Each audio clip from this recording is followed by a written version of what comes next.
Near mint condition, the home of collected edition. That cover's so awesome. Absolute format is the best way to own this store. Time to empty those wallets and fill those shelves.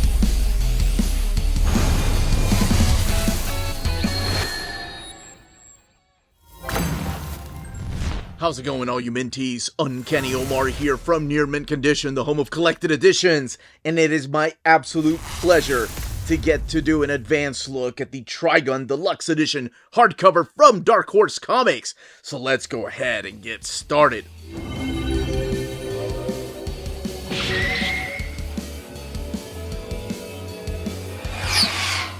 Before going any further, a big thank you to the folks at Dark Horse Comics for sending us an advance copy of this deluxe hardcover edition. This book is due out in the direct market and book market on September 10th or 11th, depending on where you get your books. So this has been delayed several times, but it is finally here. It is real, and it is magnificent. We'll be taking a closer look at it here in a second, but this will make it the 5th series from Dark Horse that they have licensed over from Japan to be released in a deluxe hardcover edition. Of course, it all started with Berserk, and then we got Blade of the Immortal, Hellsing, and right before Trigun was At the Mountains of Madness. So really quick, I wanted to put them all side by side to kind of give you an idea of how it will look on your shelf with the rest of the deluxe editions if you collect deluxe editions. And one thing I'm sure you can probably tell is that Blade and Mountains of Madness have a flat spine, while this, Berserk, and Hellsing have a curved spine. And we'll look at that eye in a little bit. Now, Dark Horse isn't the only company that has released manga in deluxe edition. Kodansha has recently released the Makoto Yukimura's Vinland Saga in Deluxe Edition, and this one also has a flat spine, but this is the way that it will look. Now, of course, this has been previously released originally in America in this Tankobon size, which we'll do a comparison here in a little bit and talk about what's collected in the book. And just one more small comparison, here it is compared to the size of a manga in hardcover format from Viz Comics, and this is the Full Metal Alchemist Full Metal Edition. The book came sealed in plastic, and it came with a leaflet in the back. I love it. Telling you a little bit about the story, and with a picture of Vash right here in black and white. It does retail for $49.99. And the little ISBN back here is a sticker. So I will say that the leather look to this is a little bit different than the leather design in the Hellsing book. Let's get them closer a little bit. It's got more of a crimson red than this bright red right here that you have. And the feel of the book is just a little bit smoother than the feel of the Hellsing edition. That's so weird. But I wanted to be as thorough as possible with my overview. Contents of the deluxe edition are these two books right here. You have Trigun Volume 1 and Volume 2. Volume 1 has 360 pages. Volume 2 has 336 pages. However, the deluxe edition has 704 pages, and we'll see what those extra pages are here in a little bit. But all of this is now collected in this particular book. So we'll see if they have these particular extras. And one of my favorite things, actually, that we'll see if they kept is the cover. Like, you have the main cover, and then the inside is this ridiculous cover.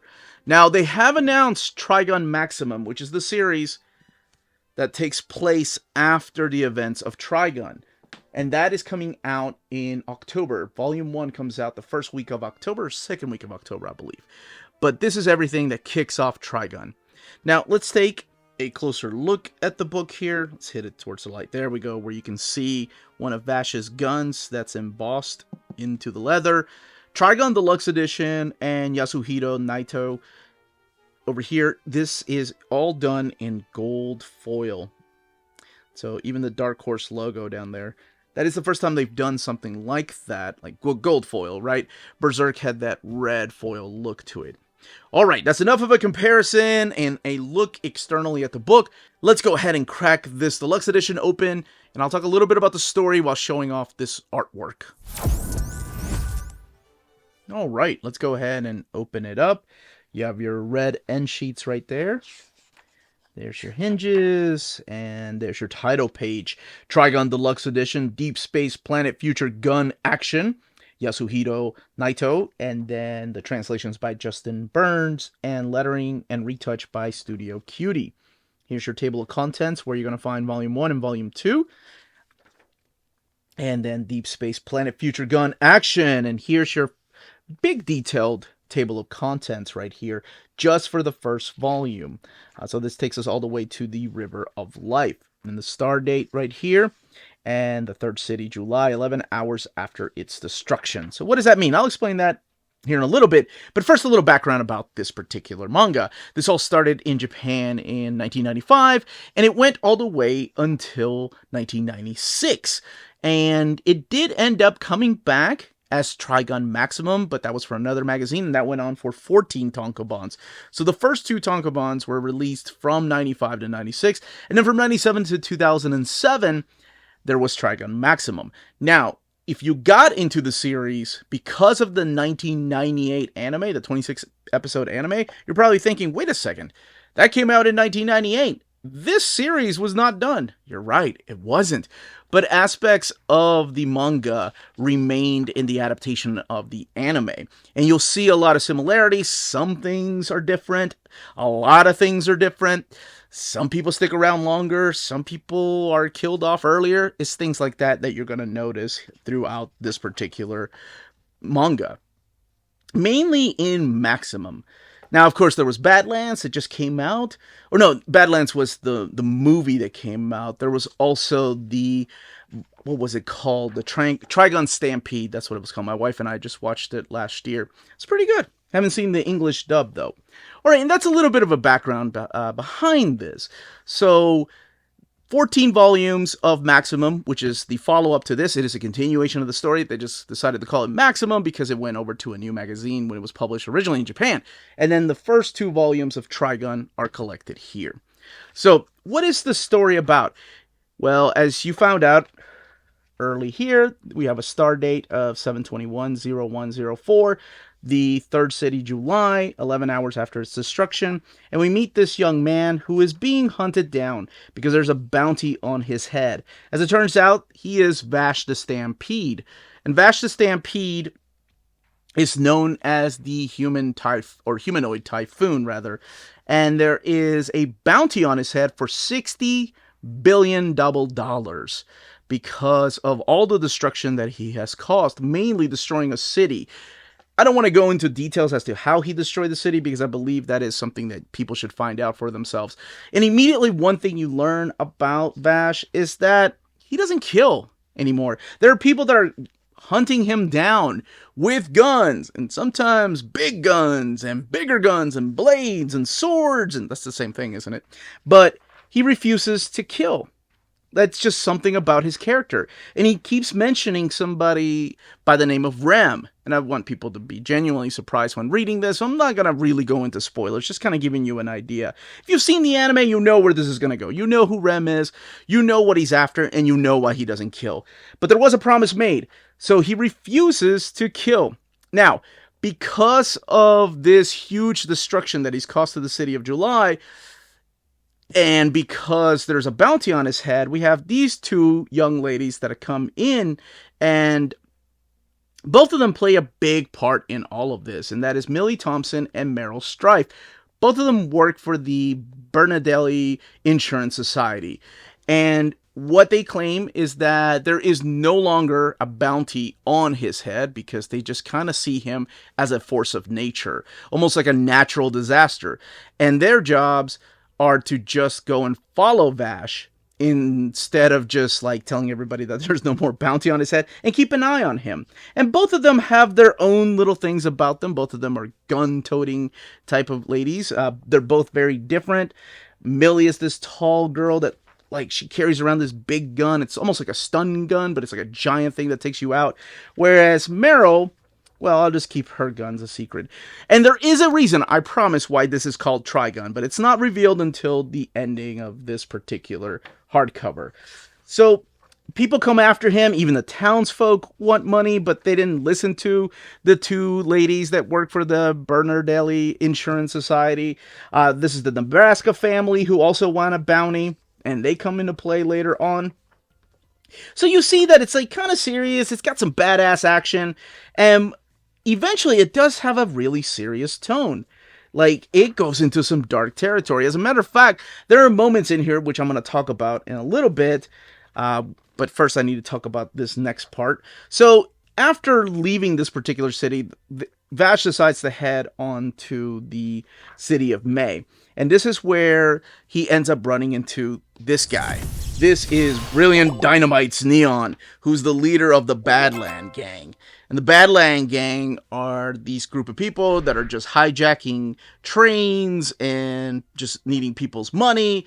And yes, you get the idea that they're just wanting people's money. They're robbing people's blind. And there is a little bit of a twist with this story as to who helped set up this particular train robbery, if you will. And it's really, really like deep in the way that you don't think it's going to go. It's not just a story about a bunch of guys that are trying to break in and rob these people of their money. There is actually a connection with this young man named Kite and what he has to do with this train. Now, we do have flashbacks of Vash. He sees this young lady, and something happened to her. And he keeps mentioning this name that keeps coming to him. That name is Knives. And that plays a big part in all of this. So, more and more you get to learn about Vash and his powers and his connection and the plants and what exactly are plants in this particular world. We have the return of the Nebraska family. This time it's the ladies' turn to try to come and take him out to get revenge on what he did to their father. Now, as I mentioned, the two Tonkabon are collected in here, so it's split up. Here's a little bit of information behind the scenes. I love the way that Yasuhiro draws himself, and it's, very jokingly does not look like that. He was in his 20s when he was doing this. And then we kick off with the second volume. Again, you get your table of contents here. Now, Diablo is a name that he gets called, and there's a reason why some people call him Diablo. And this is when things get serious. This is when he ends up running into a bunch of kids. They're having fun, and all of a sudden he senses something. And this guy right here shows up. This is one, I've always been a big fan of this dude. Now, I'll be honest, I watched the anime first. 1998 was like, to me, my return back to anime. I had stopped watching anime for a couple of years, and in 98, I watched Berserk, I watched Trigun, I watched Cowboy Bebop, Outlaw Star, and it seemed like the Renaissance era for me. So I watched the anime first, so I knew who this was when I was reading the manga. And of course, this is Legato Blue Summers. And who he is he is a servant of Knives. And once Vash finds out that he's a servant of Knives, he's like, where is he? Where's Knives? And things turn serious for a moment. Like, you don't know where this manga is going to go because, this is all goofy at first. Even though there are people that are dying here, there's still joking faces and clown faces. Even Vash doesn't take himself seriously. He doesn't take any of these people with guns seriously. But when this guy shows up and he grabs this kid's face, like, you don't know what he's going to do. And what he leaves behind for Vash to find is just awful. And it's the type of character that he is. Now, he warns Vash that, hey, there are going to be 12 people that are coming after you. The Gung-ho guns. And we all work for Knives. And each one of them is coming for a coin. So he gives them 12, half coins. And each one of the Gung-ho guns has the other half. One by one, they're going to come after him. And eventually he's going to have to fight every one of them, even though he doesn't like fighting. He avoids fighting. Like, the very first one, number one of the Gung-ho guns is Monev the Gels, this big guy that has been training for 20 years. And, man, it goes into some dark territory, I swear, especially with what ends up happening if a Gung-ho gun loses. There's a couple of other ones in here. This is what I was talking about. So let me tell you a little bit about the character of Legato. So Legato, in this one scene, he's in a different town waiting for Vash to show up. He's just sitting there minding his own business, and this group of just slave traffickers come in here with this young lady who's all chained up, and, they notice that this lady's looking at Legato and they're like, what do you got something to say, buddy? And what he ends up doing, this is how you learn about his powers, is that he can take control of people's minds. And he gets this guy to rip out his own heart. Man, you talk about like going from something goofy here, you're playing it safe, you know, like these ridiculous character designs, to something like this. Oh my gosh, it is brutal. And he gets people to kill themselves. Like, that's the type of guy that he is. That's how much he has control over people. We'll get to meet another one of the Gung-ho guns, e.g. Mime, and then there is more Gung-ho guns, but I don't want to show them all. I'm just going to show you 3 of them and then Legato. This right here is the 3rd of the Gung-ho guns, and he meets her when he ends up going to Genera Rock. This is the character known as Dominique, the Cyclops, and she's quick. That is her power. Each one of these characters come with different powers.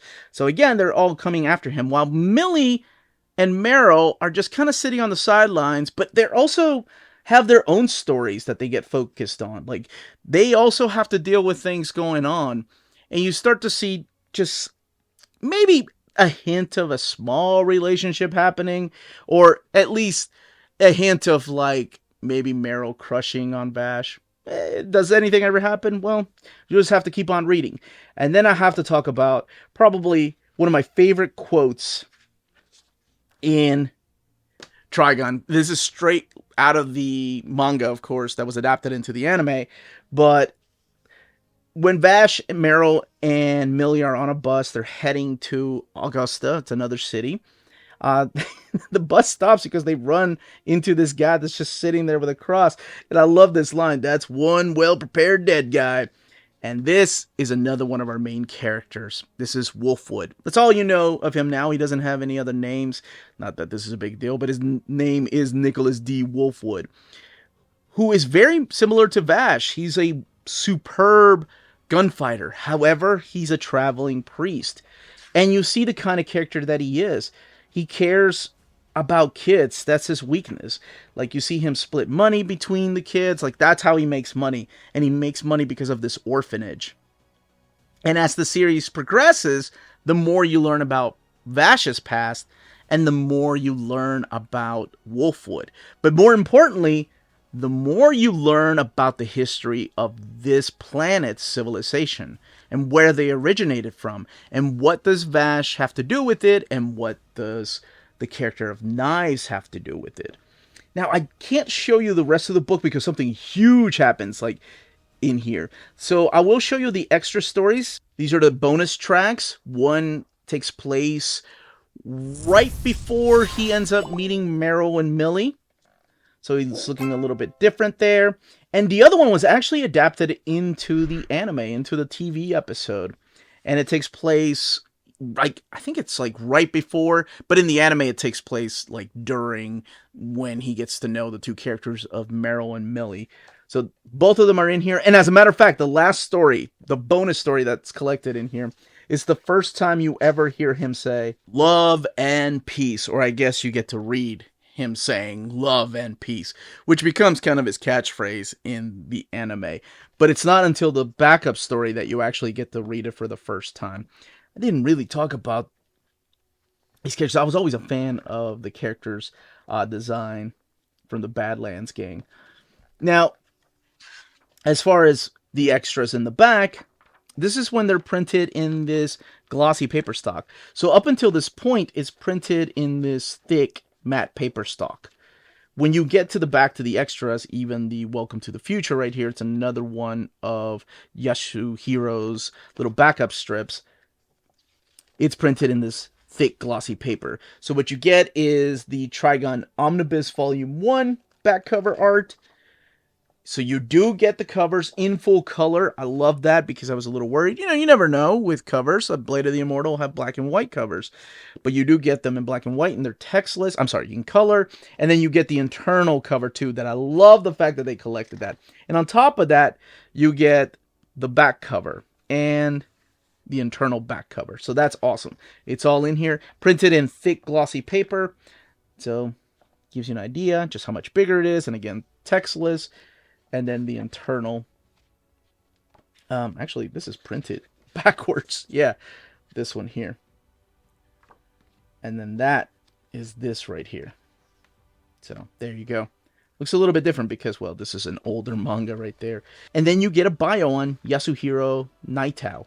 And a lot of the inspiration that you'll be able to see through here, especially when you read who his biggest inspirations were. So we talked about the fact that it's printed in this thick matte paper and also the extras in the glossy paper stock. And it is sewn binding, and there's that big, beautiful eye, so you don't get any real gutter loss. Now, what I want to do is do a quick little comparison between the deluxe edition, which you know is going to be bigger, but just in case people get an idea of just how much bigger it is. There you go. Now, the beauty of these particular books, of course, is this right here. Same thing with Berserk, is that these are, okay, again, just to give you an idea of just how much bigger and detailed that is, these are in deluxe editions. So when you get pages like, let's look at this page of Vash. I've always loved that page. There's like no gutter loss because of the sewn binding, whereas these have glued binding, and you do get a little bit of the artwork loss in there, especially when there's spread pages. Not a big deal when it's just panels, but when you've got spread pages, you do get a little bit of the art loss in there compared to this right here.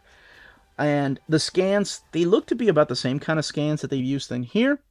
You can tell by like some of the artifacts that's like right there. Now, one of the most important things I haven't talked about yet is that in the original release of these, I'm not sure about the second printings, the sound effects were not translated.